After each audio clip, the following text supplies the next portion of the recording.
Você já reparou como tem se multiplicado os relatos de ruas vazias em grandes cidades do país?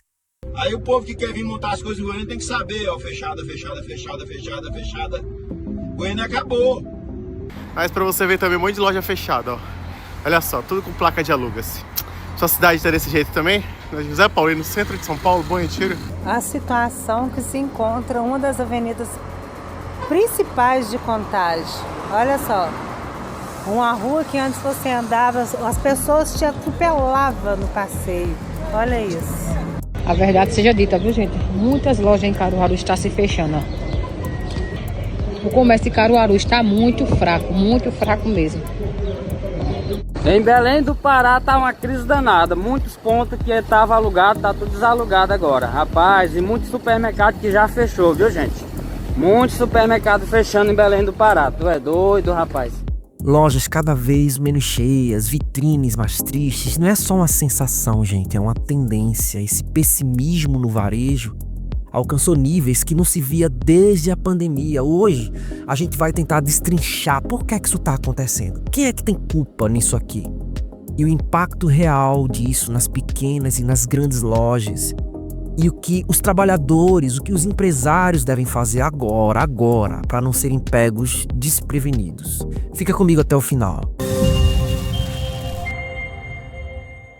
Vamos aos números que chocam. A Confederação Nacional do Comércio mostrou que o índice de confiança do empresário do comércio caiu para 95,7 pontos em outubro, permanecendo abaixo da linha da estabilidade. E isso pelo segundo mês seguido, marcando o menor nível desde maio de 2021. E tem mais, em setembro e outubro, 46% e 43,6% dos empresários pesquisados projetavam piora para a economia.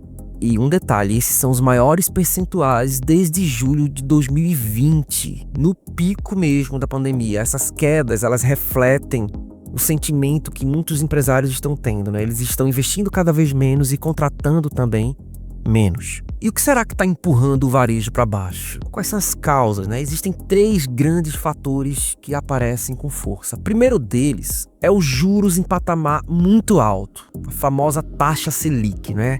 O custo do crédito no Brasil subiu ao maior nível em quase 20 anos. Repito, nem na pandemia, tá, gente? Em quase 20 anos, isso encarece o capital de giro.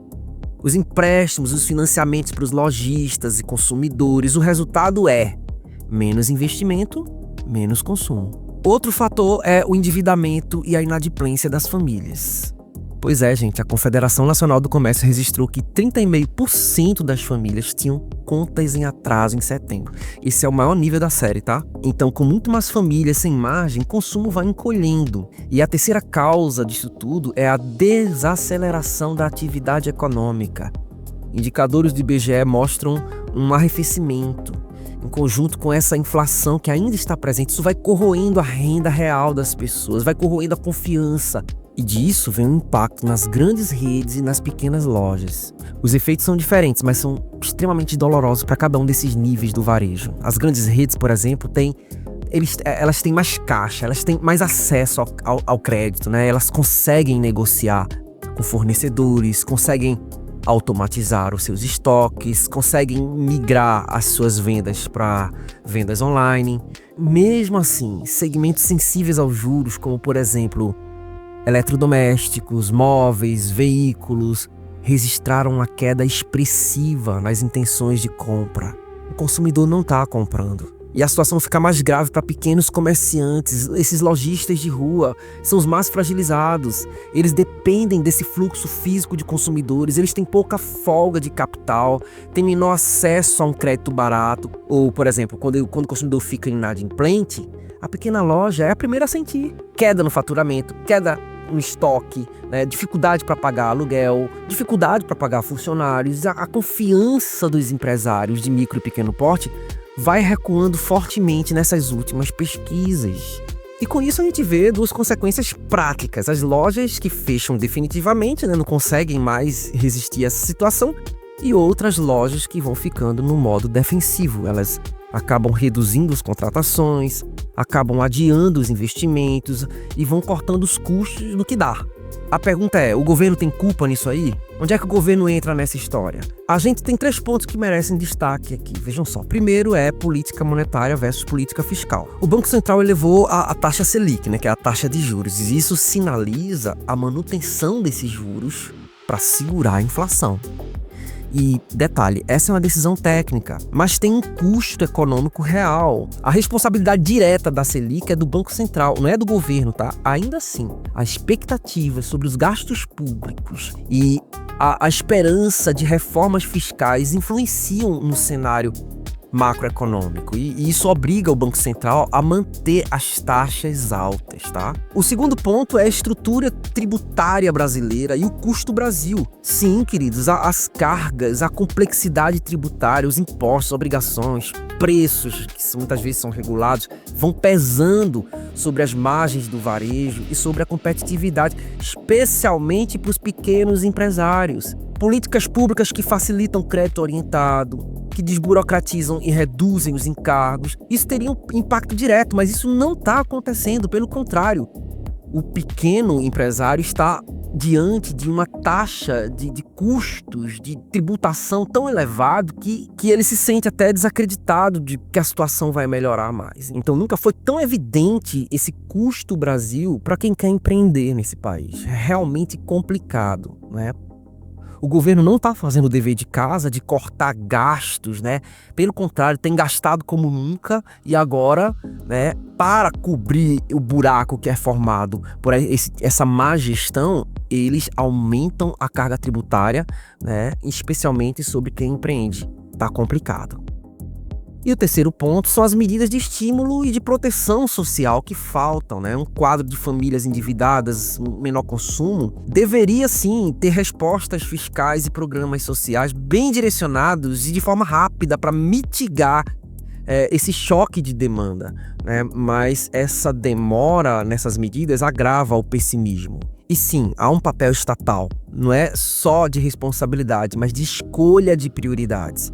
Parte da fragilidade atual é consequência dessas taxas de juros que são necessárias para controlar a inflação. Mas a outra parte é resultado justamente dos custos elevados, dos mecanismos de política econômica que, no momento de aperto, vejam só, penalizam o consumo e o crédito. Tá? O governo tem culpa no cartório. Quase metade dos empresários, 46% em setembro, projetavam a piora da economia. É o maior pessimismo desde a fase mais dura da pandemia. Isso sinaliza que não são as percepções isoladas, mas é um sentimento que está difundido, que está espalhado no varejo.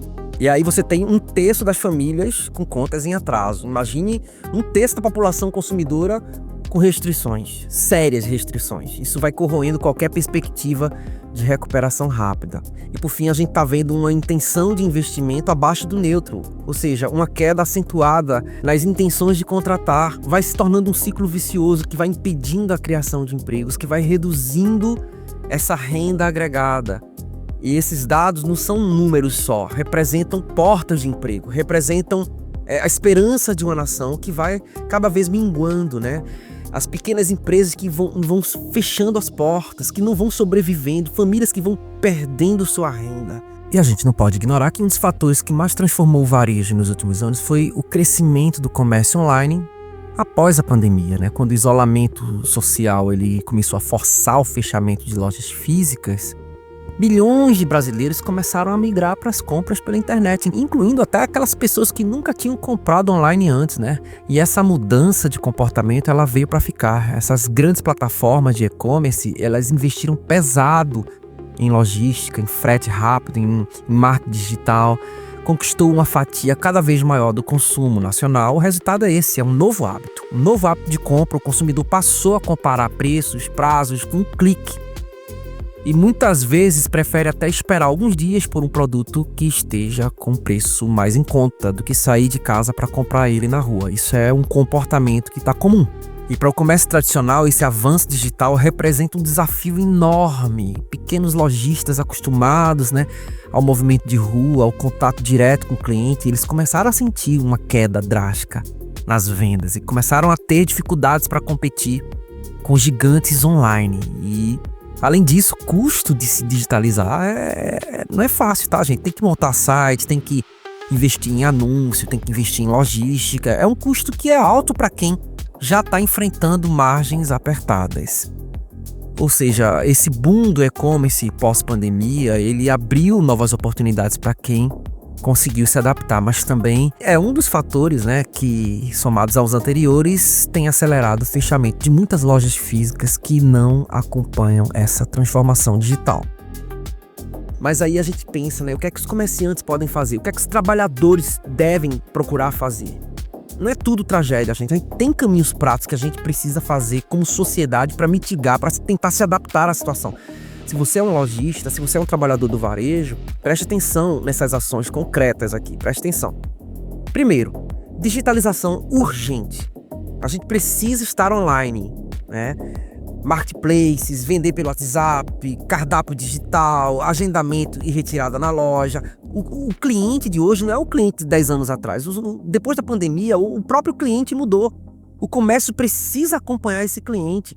E segunda coisa, controle de custo, precisa segurar bem os custos, ter cuidado com o fluxo de caixa, renegociar o aluguel, prazo com o fornecedor, negociar, gente, tentar otimizar o estoque para você ter menos capital parado, priorizar produtos de giro rápido. O terceiro ponto é focar na experiência e na diferenciação. Sim, as empresas precisam atentar que nem sempre o preço é a única questão. Precisam atentar no atendimento personalizado, precisam atentar na conveniência do cliente, em serviços que possam gerar fidelidade. Outra coisa é que as empresas precisam fazer parcerias locais, né, e cooperativas. Pequenos comerciantes podem se unir para comprar em escala, né, para fazer uma logística compartilhada, fazer campanhas regionais. E outra, os trabalhadores precisam se reposicionar, né? Você que é empregado precisa aprender as ferramentas digitais, precisa aprender marketing, logística, a vender online. Microempreendedores devem buscar cursos práticos voltados para o e-commerce, tá? Essas medidas aí não são mágicas, não, né? Mas elas vão reduzir a vulnerabilidade, vão aumentar a resiliência dos lojistas, do varejo, tá? Negócios que se adaptam rapidamente têm maior chance de sobreviver e até de crescer em meio à crise, tá? E em última análise, esse quadro exige uma resposta em 3 frentes. Primeiro é a frente monetária, o controle da inflação com atenção ao crescimento. Segundo é a fiscal, com políticas que estimulam investimentos, aliviem custo para pequenas empresas. E estrutural, reformas que simplifiquem tributos, que reduzam esse custo do Brasil.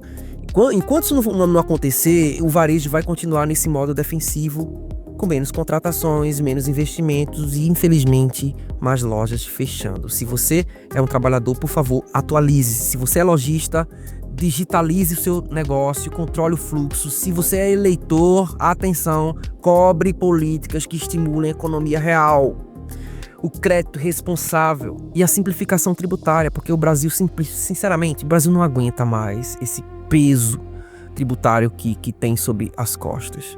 Se você gostou desse vídeo, curta, compartilhe com comerciantes que você conhece, deixe nos comentários qual o setor do varejo que você acha mais vulnerável. Queremos ouvir histórias reais. Inscreva-se no canal para você receber análises cada vez mais aprofundadas como essa. Até a próxima, se Deus permitir.